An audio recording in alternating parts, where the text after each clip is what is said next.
I think now would be a great time to take a little break on my end and get to pros asking pros questions. The first question is going to be coming from our buddy, Joey Farias. Hey guys, this is Joey Farias, Eddie and Webby. Thanks for having me on Pros Asking Pros Questions. Today I get to ask good friends of mine, Matt and Lucy, a question. If you could pick one song to describe your pickleball game, what would it be? Thanks, guys. Great question. That's a tough question, Joey. You have one? Yeah. Okay. 2 tickets to paradise. Nice. Oh, gosh. I'm happy with my choice. That's a good one. That's a really good one.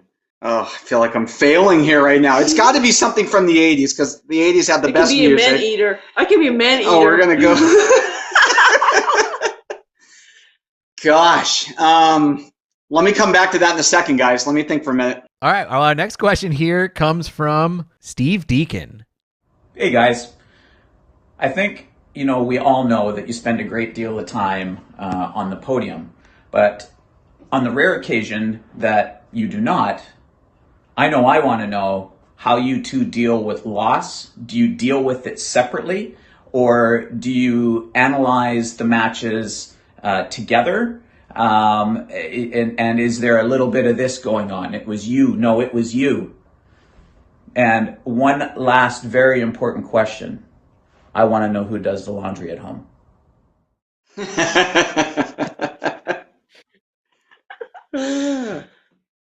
You want to answer that one? I can start. So basically, if we don't do well together, I don't deal with that well. I think I am the one who is more upset, and I'm just shut down and I don't deal with losing well. And Matt is always trying to be supportive, and it's just like, okay, let's go through the back draw. We are not out of it yet. And I think it took us a couple losses for me to realize, like, okay, I can be like heartbroken over it. It's just one loss, and there is a back draw to go through. And I think it took me a couple losses to realize that, and then I think now we're dealing with better than we ever have. Yeah. Especially me.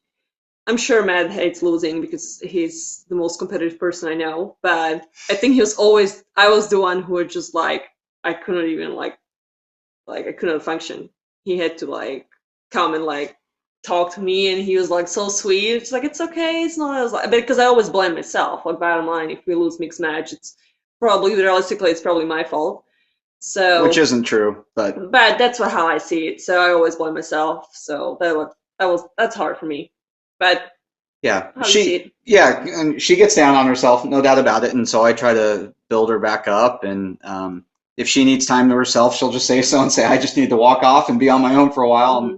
And sometimes I do an okay job of letting her do that, and sometimes I don't. Yeah. And we each do our own laundry, Steve. All right. Oh. And I came up with the song because I remember when Kyle and I won nationals in 2018. The first song I heard when we went to the parking lot that night was NXS New Sensation, because I had Sirius Radio going, the 80s station. So NXS New Sensation. I like it. Joey, sorry it took me a while to get there. I fumbled that one a little bit, but I came back around. Well, Don't hold it against me. There actually was a little bit of dialogue going on here between Joey and Patrick Sullivan.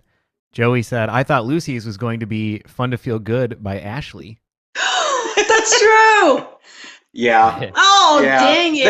That's actually a very good point. I last couple tournaments, actually I think last 3 tournaments, I can't stop singing that song. And last tournament in Florida, Ben was singing the song. And I'm like, Ben, I heard you, and I'm going to think about a song all day.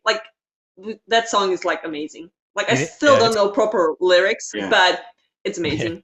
Well, speaking of Patrick and Ashley, they actually have a question for you guys. I'm going to go ahead and play now. Patrick and Ashley from Jigsaw Health, where it's fun to feel good, and we've got a question for Matt and Lucy. Yeah, question is, how do you deal with this, Lucy, if, let's say, you're out on the court and Matt is trying to give you advice, and you're also in a relationship with Matt? Does that stay on the court, or does sometimes, does it start to annoy you? How do you deal with that? Was that pointed at me? Not at all.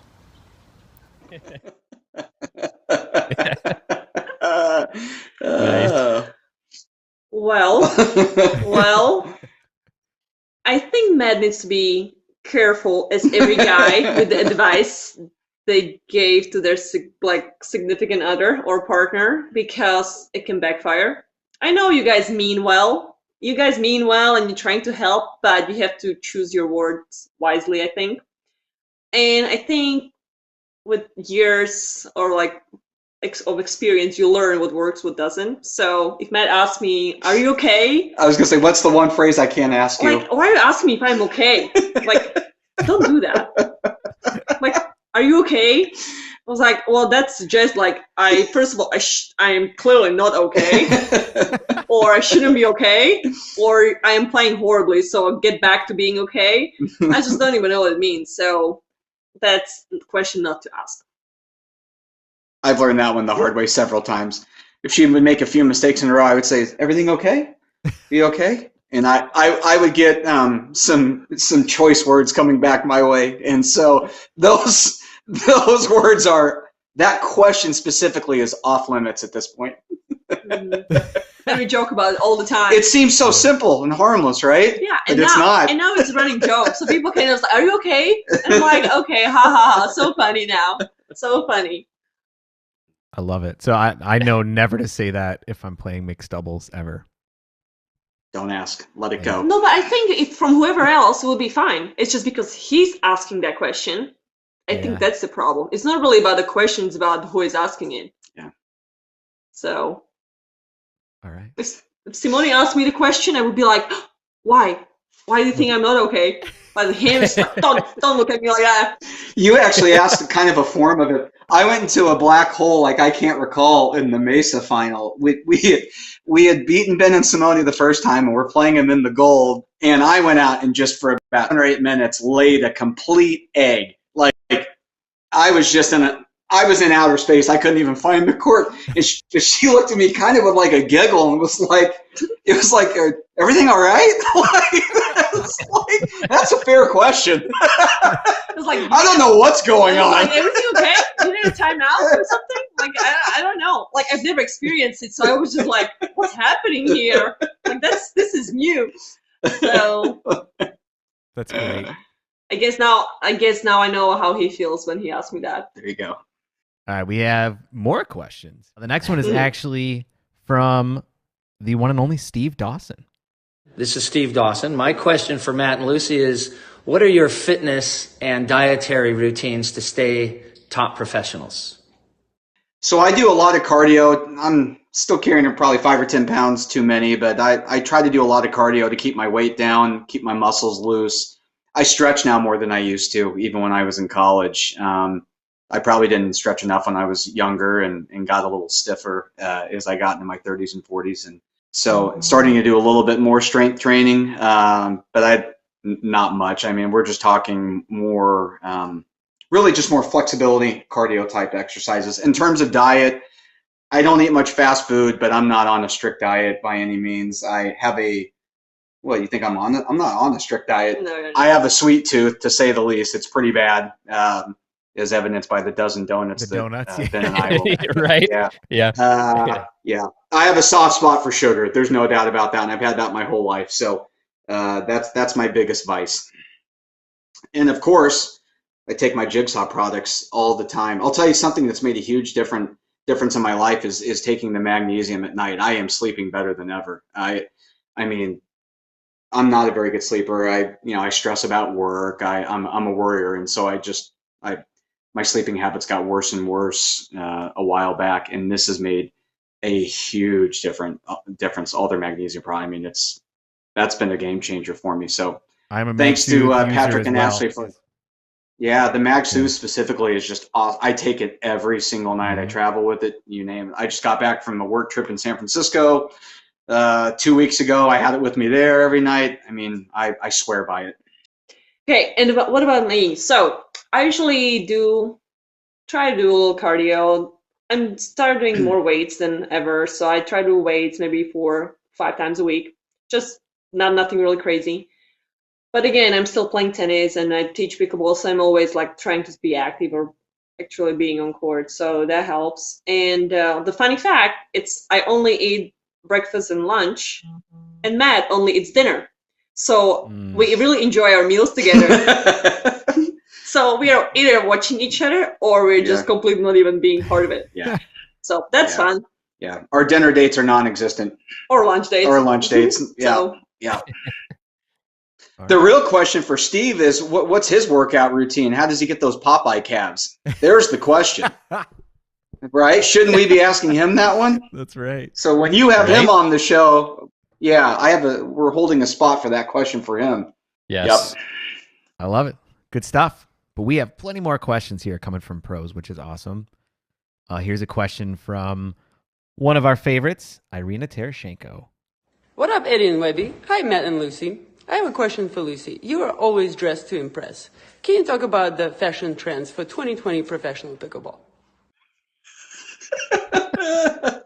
I love the background. I love the background of that Side video. note, I love the stone. Like Stoner I don't know if he's the Crypt Keeper or the Undertaker or what, but it's awesome. The stoner is there. Irina told me hashtag the shadow is what that was. Okay. Oh, nice. Okay, got it. Well played to them. Okay. Okay, so fashion trends. So a funny thing is, I always, like day before we play women's doubles, I'm always the one who is basically saying like, hey, tomorrow is like, I don't know, black skirt, white top. And usually I'm thinking like black skirt, white top, then Irina shows up like black leggings and white long sleeve. But at least we stay with the same color, so that's great. But last year at the US Open, it was a funny story. I said black bottom and white top, and she had black shorts with green, yellow, like shorts underneath them. And I had exactly same matching skirt with black skirt with green, light green shorts underneath them. I was like, oh my God, what are the odds that we're going to have exactly the same bottom? So fashion trends for this year, I don't know. It's going to be whatever Simone and I decide to wear. And probably me and Matt will stay with some navy and white, black and white. Pretty much that combination. So pretty boring, but it works for us. I would say stay tuned, watch and observe. Whatever she walks out on the court with, there you go. There's your signal. And in singles, I'm going to be a little unpredictable. So stay tuned. Okay. I like it. All right, we got another question here. And this is from our good friend, Simone Jardim. Hey, Matt and Lucy. My question to you guys is your interaction on the court now different from when you guys were not dating? And if so, how is that? I think it's probably a little more.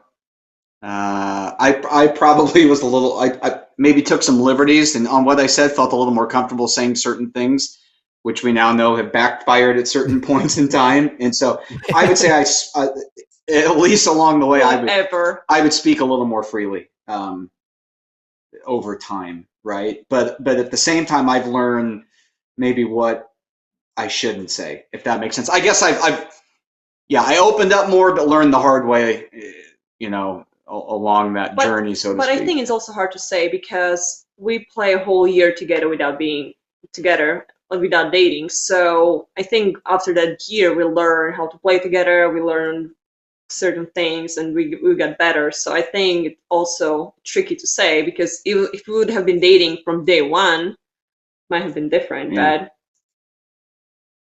I don't know. Yeah, I guess when you start dating, I guess there's a comfort level that comes along with that, right? But that can be a blessing and a curse. That can be both good and bad. Yeah, before he was scared to say anything because it's like, what if he leaves? What if she leaves me? Like, what if she doesn't want to play? Yeah. So I think he had to be careful. Now he feels like he can say anything. Except for "Are you okay?" Except, are you okay, Lucy? That's right. Everything okay? No, it's not really about the question. It's how he asks it. Are you okay? Do you need a timeout? You it seems like you just missed 6 straight innings at a net. Like something's wrong with you. Isn't it amazing that that's what she hears just from a simple question of, are you okay? No, because the question comes after I miss those 6 things. So I'm like, okay. You could take it as a compliment. Wow, I'm not used to seeing you miss. Yeah, You're so good. I love it. I love the dynamic of significant others playing together. It adds like such an extra element to it. Yeah, and you nailed it. I'm sure Lucy. everyone around us loves it, right? Yeah, oh yeah. Well, and you nailed it, Lucy, when you said it's not what you said, it's how you said it. Right? Exactly. Yeah. It's not the words, it's the music. It's like, even like, oh, sweetheart, are you okay? You just missed couple. And I'll be like, oh, I'm sorry, I missed. It's like, are you okay? Like, put it together. Like, I didn't come here to watch you miss 6 things in a row. Something like that.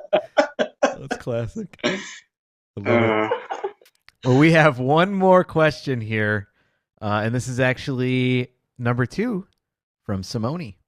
Hey, Matt and Lucy, here's my question to you. How do you guys spend all those millions of dollars that you win in prize money? Now I have a longer answer. You can go first. Looking for things to buy Lucy for her to then tell me, oh, no, I already got that. That's not true. Answer properly. Answer for real. You crazy. Well, we all know it's a false assumption question. We're not making millions of dollars. So clearly, a lot of us are doing this for the love of the sport. Although Simone, she should tell me what she does with her millions of dollars, because I can't keep up with her financially on the pickleball court. So again, not really a fair question, Simone, because we know you're running circles around me on the pickleball court. So that's how I would answer that one. And what I do, I like to shop, as Matt said. And Simone knows me too well. That's why that was a setup question, because she knows I'm going to answer that. So, yes, I have a little shopping habit that I like to do. Usually online, or in person, or in general. I would say in general. Or when I'm bored. Or basically anytime I have nothing to do. So, but I'm more like researching. I wouldn't call myself a shopper. I research and look forever, and then I make a decision eventually. That's fair. So, yeah. If I buy something, I make it count. Yeah, I think that's right. Yeah. Yeah, you buy quality. Yeah. Well, that was the end of Pros Asking Pros questions. Pickleball addicting and fun, that's no joke. Pickleballing, it's not just for old folks. Pickleball.